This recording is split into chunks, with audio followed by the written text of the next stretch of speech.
Chapter 10. I began trotting along the side of the house toward the backyard. Heavy black clouds covered the moon. The night air felt colder than I thought. Wet. I zipped my down jacket as I ran. I glanced at the Marling's house as I jogged past. Nothing to see there. The back window had been left wide open, but the house was completely dark, not a light on anywhere. The grass was slick and wet from a heavy dew. I felt a splash of cold on my forehead. A raindrop? I groaned as I fired up my camera, sitting out in the woods. It was such an expensive camera. I prayed I could find it before it started to rain. Several tiny animals scampered silently past my feet. I stopped.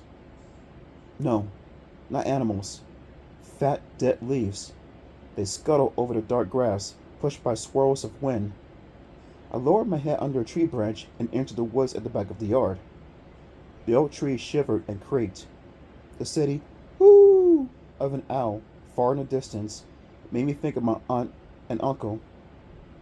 They were here with the camera somewhere in the woods. I wonder if I would run into them.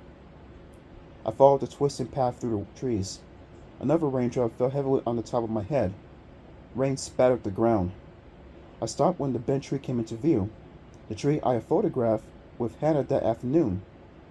I played my flashlight over its curved shape. At least I'm heading in the right direction, I said out loud. I stepped over a fallen tree branch and moved deeper into the woods. The trees began to hiss, the leaves shaking in the rising wind. I could still hear the owl's steady "whoo, whoo" in the distance. My flashlight dimmed, then brightened again. Its thin circle of light made a path for me between the trees. "All right," I cried out when the light swept over my camera case. I'd set it down on a flat tree stump. How could I have forgotten it there? With another happy cry, I picked it up. I actually felt like hugging it. I was so happy to have it back. I checked it out carefully, turning it under the flashlight. I wiped away the few raindrops that clung to the top. Then, cradling it in one arm, I started back to the house. The rain had stopped, at least for a moment. I started to hum happily. I wanted to skip all the way home. The camera meant more to me than anything. I promised myself I'd never leave it anywhere again. I stopped humming when I heard the angry sound, an animal snarl, a fierce, throaty roar. I dropped the flashlight. The creature roared again. Where was it?